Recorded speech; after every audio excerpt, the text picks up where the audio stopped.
जय गुरुदेव। परमार्थी सिख की कहानी। डपोर शंख। युग महापुरुष परम संत बाबा जय गुरुदेव जी महाराज ने अपने मथुरा स्थित जय गुरुदेव आश्रम पर दैनिक लघु प्रवचन के दौरान प्रातःकालीन बेला में सत्संग सुनाते हुए कहा कि एक बार की बहुत पुरानी घटना है। एक महात्मा अपनी यात्रा पर चले जा रहे थे।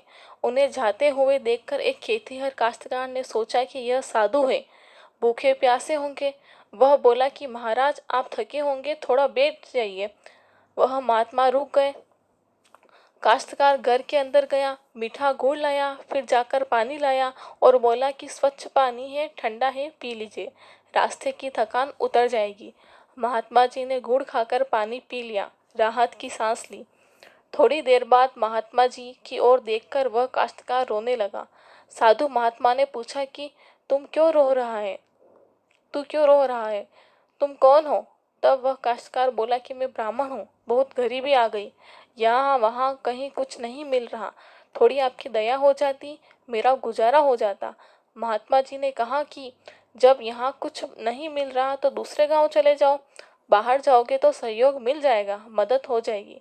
काश्तकार ने साधु बाबा की बात मान ली और घर जाकर बोला कि मैं परदेश जा रहा हूँ। घर वालों ने खाना बांध दिया और ब्राह्मण देवता चल पड़े। चलते चलते शाम हो गई। एक जगह देखा कि दिया जल रहा था, कुछ लोग बैठे हुए थे। उनके पास में गया तो लोगों ने पूछा कि कौन हो, कहाँ जाओगे? उसने जवाब दिया कि मैं गरीब ब्राह्मण हूँ, परदेश जा रहा हूँ। आग के पास बैठे लोगों ने कहा, आगे जंगल है, कहाँ जाओगे? भटक जाओगे, रात को यहीं रुक जाओ। ब्राह्मण वहीं रुक गया। वह एक साधु का आश्रम था। उसे लोगों ने खाने के लिए दे दिया, खा पीकर सो गया। सुबह हुई, सोचादित्य नित्य क्रियाओं से निवृत्त होकर आया तो देखा महात्मा बैठे हैं। दर्शन करके पुनः पहले की तरह रोने लगा। विपत्ति के दिन व्यक्ति को रोने के लिए विवश कर देते हैं। पूछने पर बताया कि मैं गरीब ब्राह्मण हूँ, गरीबी के कारण परदेश जा रहा हूँ। सुनकर महात्मा जी को दया आ गई। महापुरुष दयालु होते हैं, दूसरों के दुख को देखकर पिघल जाते हैं। वह दूसरों की तकलीफ देखकर बर्दाश्त नहीं करते, दया करते हैं। महात्मा जी ने उस गरीब ब्राह्मण को दया करके एक शंखिया दिया। शंखिया को गांव में शंख कहते हैं, जिसे हु करके कथा में बजाते हैं। महात्मा जी ने उसको समझाया कि जब जरूरत हो तो हमारी शंखिया को जमीन पर लिप कर रख देना और हाथ जोड़कर कहना कि शंखिया महारानी 5 रुपए दे दो, तो वह 5 रुपया दे देगी, 10 रुपए नहीं मिलेंगे। पंडित जी उस शंखिया को लेकर चले। रास्ते में हलवाई की दुकान पड़ी, सोचा कि कुछ खा पी ले। उन्होंने दुकान के सामने जमीन को लिपा, शंखिया को रखकर कुछ पूजा किया, फिर बोले कि शंखिया महारानी 5 रुपए दे दो। तुरंत 5 रुपए सामने आ गए। हलवाई सब देख रहा था। उसने सोचा कि हम तो दिन भर मेहनत करते हैं, तब भी उतना नहीं मिलता, और यह तो बिना मेहनत के मिल रहा है, बहुत आसान है। हलवाई की मंशा खराब हो गई। उसने ब्राह्मण देवता से कहा कि महाराज, आप यहीं रुक जाइए, विश्राम कीजिए, मैं आपको भोजन कराऊंगा, सेवा करूंगा। पंडित जी ठहर गए। रात्रि में उन्होंने भोजन किया और सो गए। फिर हलवाई ने चुपके से पंडित जी के झोले से असली शंखिया निकाल ली और उसकी शक्ल की नकली रख दी। सवेरा हुआ और पंडित जी ने अपना झोला उठाया, वहां से चल दिए। दोपहर हो गई। एक स्थान पर उन्होंने जमीन लीप कर शंखिया को रख कर बोले कि शंखिया महारानी 5 रुपए दे दो। कई बार कहने पर भी रुपया नहीं मिला तो पंडित जी दुखी हो गए। सोचने लगे कि एक बार तो दिया, अब क्यों नहीं दे रही। बहुत चिंतित हो गए और फिर लौटकर वे महात्मा जी के पास गए और रोते हुए कहा कि एक बार तो शंखिया महारानी ने रुपया दिया, लेकिन अब दोबारा मांगने पर नहीं दे रही। महात्मा जी ने कहा कि मेरी शंखिया ऐसा नहीं कर सकती। फिर पूछा कि कहीं तुम रात में रुके थे? पंडित जी ने जब पूरी बात बताई तब महात्मा जी बोले कि हलवाई ने असली शंखिया निकाल ली और उसके बदले हुबहू नकली रख दी।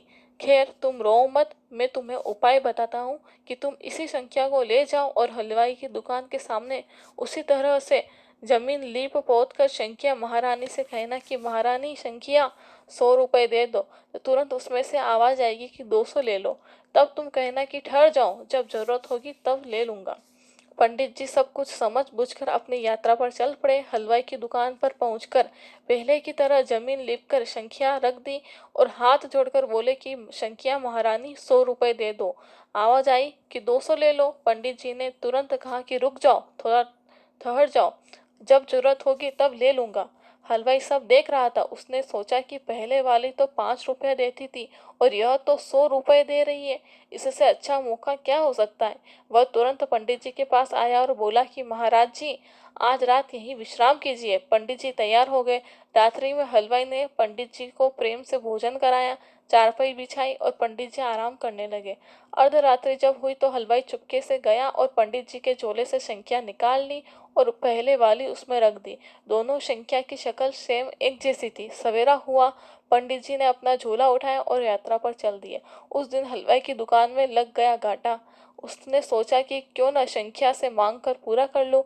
हलवाई ने जमीन को लीप पर शंखिया को रखा, फूल फल चढ़ाया और अगरबत्ती सुलगाई और हाथ जोड़कर बोला कि शंखिया महारानी 100 रुपए दे दो। शंखिया में से आवाज आई कि 200 ले लो। फिर कहा कि अच्छा 200 दे दो। आवाज आई कि 400 ले लो। अच्छा 400 दे दो। तो आवाज आई कि 800 ले लो। हलवाई ने फिर कहा कि 800 ही दे दो। आवाज आई कि 1600 ले लो। हलवाई ने कहा कि कुछ लेना देना भी है या बोलते जाना है। शंखिया बोली कि ले देने लेने वाली तो चली गई, यह ढपोर शंख है, दूना लेते जाओ। बाबा जय गुरुदेव जी महाराज ने इस कहानी को सुनाते हुए कहा कि आजकल यही हो रहा, दूना लेते जाओ। लेने देने वाले तो महात्मा जी के साथ चली गई। महात्मा जो बांटा करते थे उसको तो तुमने फेंक दिया। 2 लाख 4 लाख में फंस गए। यह सब नकली यहाँ छूट जाएगा। महात्मा जो दे रहे हैं उसे ले लो। आशीर्वाद में जो अमोलक चीज प्राप्त कर लोगे वह तुम्हारी होगी। यहाँ तरह तरह के लोग आते हैं, याचना करते हैं, रोजी रोटी तुम्हें मिलेगी, फिर चिंता क्यों करते हो। लाख रख लो, किंतु जब वो आएगा और कहेगा कि हमारा मकान खाली करो, तो क्या तुम अपने साथ कुछ ले जा सकते हो? कुछ नहीं। यह किराए का मकान है, मालिक ने थोड़े समय के लिए तुम्हें दिया है, इससे अपना काम ले लो। काम लेना यही है कि जीते जी परमात्मा को प्राप्त कर लो। लोभ में फंस जाओगे तो कुछ मिलने जुलने वाला नहीं। मेहनत करो, वह देगा, फिर चिंता क्यों करते हो। मुफ्त में काम होने वाला नहीं, मुफ्त का तो नाश ही कर देगा। जय गुरुदेव।